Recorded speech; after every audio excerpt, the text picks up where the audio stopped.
Good morning. This is Jason Dean coming live from Film Fanatic headquarters. It is Wednesday at 10:24. Pretty gray and overcast day. Been very fall-like all of a sudden, so cooler temperatures, gray days. So hope everyone's doing good. Again, I want to thank all the folks who have been. We're just about at 600 subscribers now, so it's pretty awesome. I'm gonna Once we hit 600, I'll do a little celebration show for what it is when that happens, because I love sharing ideas around films that I really love, and meeting other people online that share the same love and passion for movies. So, and then also, there's been a lot of people who have been commenting on the videos, and it's been really cool. I was away for a couple of days this week, and I wasn't able to upload any videos yesterday. I wasn't able to, but back at it here again. So, yeah, I am in the midst of. I got one more movie to watch in this just amazing box set that I got that Severin put out. And man, I got one movie. There's four movies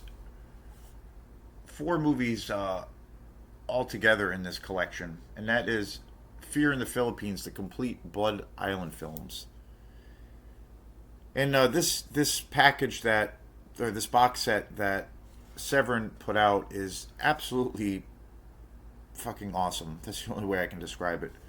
This has been a whole new world of discovery. All of these movies I've never seen before, and these are all Filipino horror movies, exploitation movies, and they are low down and dirty, and so utterly ridiculous. And the other thing that I'm really kind of blown away by some of these movies. I got one of the first movie, Terror is a Man. I have that. That's been uploaded for a day or two.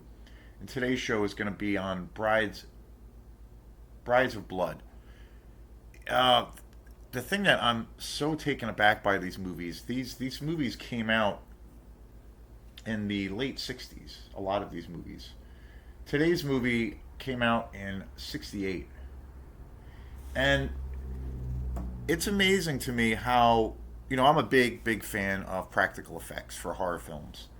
I'm all about that. And nowadays things are pretty different, obviously, because of technology and CGI, and we're kind of bombarded with that kind of technology all the time. And sometimes it's used very well, and then sometimes there's too much of it, and you can you can tell.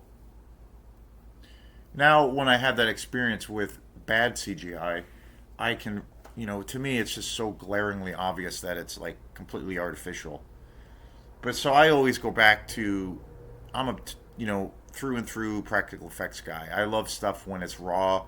I love when it's, really focused on the art form of creating those in camera effects where it's practical and you can kind of touch it and taste it. It's got that kind of feel. Very tactile experience. And so,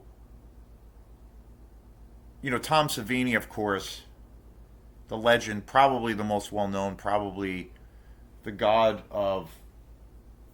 you know,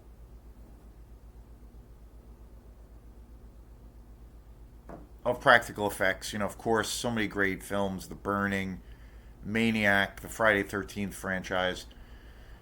So, and so many other slasher films in the 80s, especially. So, but the thing that's blowing my mind so much about this amazing collection is a lot of these movies are from the late '60s. So this predates the work of Tom Savini by many years, and it's wild. Like, and again, it's super bad, super cheesy, but all in a good way. All in a good way.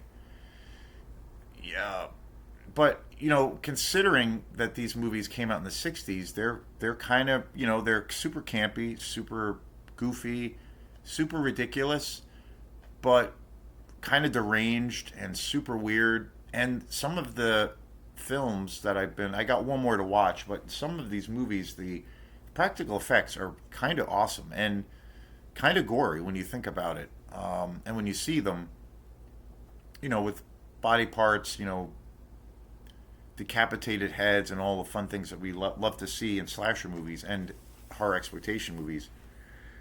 There's quite a bit in some of these movies, and this stuff like goes back to the '60s. Like, and I'm like, holy shit, I always talk about Herschel Gordon Lewis being like, and rightfully so, the godfather of gore, and this is around almost that same time period. But these movies were all Filipino movies, and really, really obscure. And thanks to Severin, been able to discover all of these movies. Just so cool. And they're packed with special features, each movie. And the other thing, which I'm going to do a special show at the conclusion of. I have one more movie to watch, and then today's movie. There's three more movies altogether that I will be uploading. When I bought this set last week, was it last week? Yeah, it was last week. I was thinking it only had three movies on it, but then I realized there's four movies on it. So I was like, all right, awesome. And I don't have a ton of box sets when it comes to my movie collection. I have a couple that are really, really fantastic. The one that I really love, well, my favorite one is I have this amazing Friday the 13th box set of all of the Friday the 13th movies. And that's my favorite horror slasher franchise of all time. I've done multiple videos on that. That's probably my most prized collection that I have. And then I also got last year, or actually this year, I got this incredible Paul Naschy box set that has like 6 movies in it, and it's just absolutely incredible. Paul Naschy is one of my favorites. But I don't really have, I mean, I know I have other box sets, but those are the two that really stand out. And and generally, one of the reasons I don't buy box sets, and I've seen it kind of shift a little bit as far as being a collector of movies, but one of the reasons I don't buy box sets is a lot of times in my time, my travels when I've come across movies, is they tend, I mean, you get a good deal, you get a bundle of movies, of course, but a lot of the times there's not really, it's kind of slim pickings when it comes to special features. And I always think of the example of when it comes to one of my favorite directors of all time, Herschel Gordon Lewis. These films very much have that vibe too, which is kind of cool. But there's a bunch of box sets of his films out there, and I've almost bought them, but I noticed that there weren't really any special features on a lot of these collections, so I passed on them. So what I tend to do is I end up buying, I've come across Lucio Fulci box sets, of course, and I think I came across a Mario Bava box set last year. But especially with the Herschel Gordon Lewis box set, there weren't very many special features. So what you tend to do anyway, instead of that, is I buy each movie individually, and usually in those cases, it's packed with special features, because I'm all about that. But this box set is packed with special features. The Friday 13th box set that I have also has an amazing box. Each movie individually has like an incredible amount of special features, and the same goes with this collection. Just incredible, and I've been blown away by how much there is, but then learning so much about these movies that are just so awesome, so fun and creative and completely insane and totally and utterly ridiculous. And the biggest thing is discovering that these two directors, these two Filipino directors, Eddie Romero and Gerardo de Leon, who were two big directors in the Philippines in the 60s and 70s, who were responsible for all of these incredible exploitation movies. They also made a lot of other films, but these four, I guess, are their most famous. And some of these movies were, as low budget as they were so successful. So I think what I'm going to do at the end of this, because this whole thing has been so interesting and it's been kind of discovering this whole new world, this whole new subculture, I'm going to do a show just on those guys at the conclusion, because I think their story, how they made movies, the climate that they worked under, being, and then it also being in the '60s. And again, I'm always about, for me, when I'm into, I do this with music too, but in this case it's with films. But when I'm into, a certain style or whatnot, I love to see, what were some of those influencers that created that style or sound. And with this, it's like with practical effects, for instance, and tracing it back, going through that lineage and discovering, oh wait, no, thinking like, for example, thinking, oh, it started in, say, maybe a particular subgenre was created in like 1982, or some kind of effects method was invaded was created in 82, but then realizing, oh wait, no, it goes way before that. There was actually movies in that genre that came out in the early '70s, even in the '60s, and sometimes even in the '50s. So tracing back that lineage, and with music, I do the same thing. Where if I'm into an artist, I love to find out what influenced them, and then same kind of concept. I'll trace back that lineage, and then I start putting two and two together, and I'm like, oh, okay, this is where this kind of style really came from, and kind of the where that seed was planted.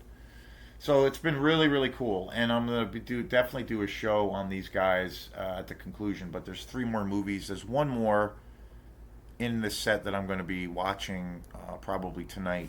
So it's been awesome, super cool. So today's movie is The Brides of Blood. It's the second movie in this amazing box set, and it came out in 1968. Crazy, crazy, crazy. The other thing that's really interesting about this movie, and all of these movies that I've come to discover, is that these movies were never really shown in where they were shot in the Philippines. They were shot all four of these movies were shot in the Philippines, and they kind of imported some American actors.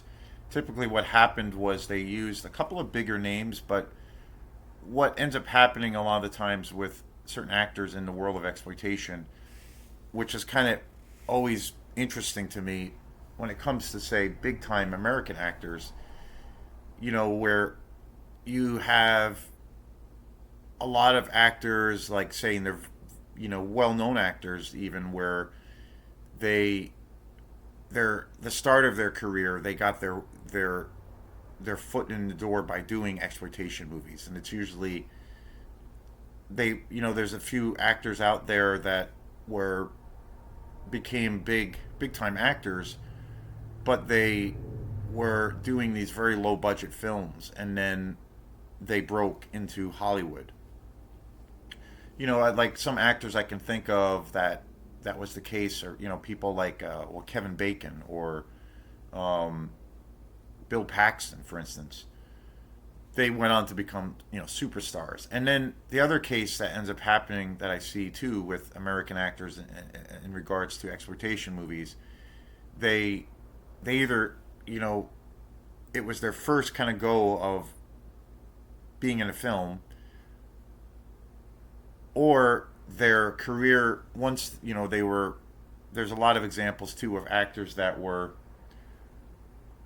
very well known, but then they kind of lost their star power, or their films just weren't as successful, and then they were kind of like casted out, cast out by Hollywood, to a degree, and they were just given scraps, and then they kind of moved into just doing these really low budget exploitation movies at the kind of the end of their career. There's examples of like actors like Chuck Connors, for instance, and then also Jack Palance. Where at the tail end they were starting to do more of those movies. So it's interesting. It's a real interesting kind of thing, and that's kind of the case of these movies. This movie, Brides of Blood, was directed by Eddie Romero and Gerardo De Leon. Again, two directors I just discovered. At the conclusion of this, I want to do a little bit more of an in-depth show just on them because they were great. I love this shit. It's so cool. And it was released in May 29th. It didn't get a release in the Philippines, which is just crazy. The basic premise of this movie is Americans investigating the results of a nuclear radiation discover a man-eating monster on a remote island. And so this whole movie is basically centered on these Americans that go to the island, and there's all these um, crazed things that are happening. There's like these trees and plant life that are actually they are because of this radiation they are kind of turned into these monsters. So you have these more or less these monsters, these tree monsters, but then there's also a kind of this demon monster thing that is also on the island that the natives are using to appease. They look at this creature as being some kind of god, so they commit these human sacrifices to kind of appease this monster god. But this movie is so utterly ridiculous, and I just loved it. It's super fun. It's also pretty trashy. It's kind of a nasty film in some ways. There's a couple of sequences, a couple of there's a lot of nudity in this movie, which is awesome, of course, and there's a couple of scenes in the movie where um, it's super sleazy, and I was really surprised that the film went there. Um, and again, considering that this movie came out at 68, kind of pushes the envelope, like kind of crazy, kind of surprising, and I was a little bit, in all honesty, a little bit taken aback by that because I wasn't expecting that. Because this movie is super goofy and silly, but there's a couple of things in it, particularly around the sexual scenes in this movie, and some of the scenes of where there is nudity, where it kind of is fucked up, and I was like, oh, okay, this movie has a little bit more of I guess a serious, more sadistic tone to it, I guess. Which I because it is so incredibly campy and goofy and kind of lighthearted, and it's really entertaining. So I was surprised that like it had those scenes in it because it was like wow, like this is really sleazy and kind of disturbing. Um, so and it happens early on in the film, but overall this movie is so freaking entertaining, and the music, everything, the cast is fantastic. John Ashley, Beverly Powers, Kent Taylor is amazing in this film. Eva Damon, Bruno Punzleon, so cool. Yeah, this movie is just so entertaining. I can't recommend this box set enough. It's it's just so fun, and it's such a great form of escapism. So yeah, I can't recommend this box set enough. It is just so cool. All of these movies so far. I have one more to go, and this is the second movie in this collection. It is it's so spectacular. Brides of Blood from 1968. Thanks again, and we will see you next time. Peace.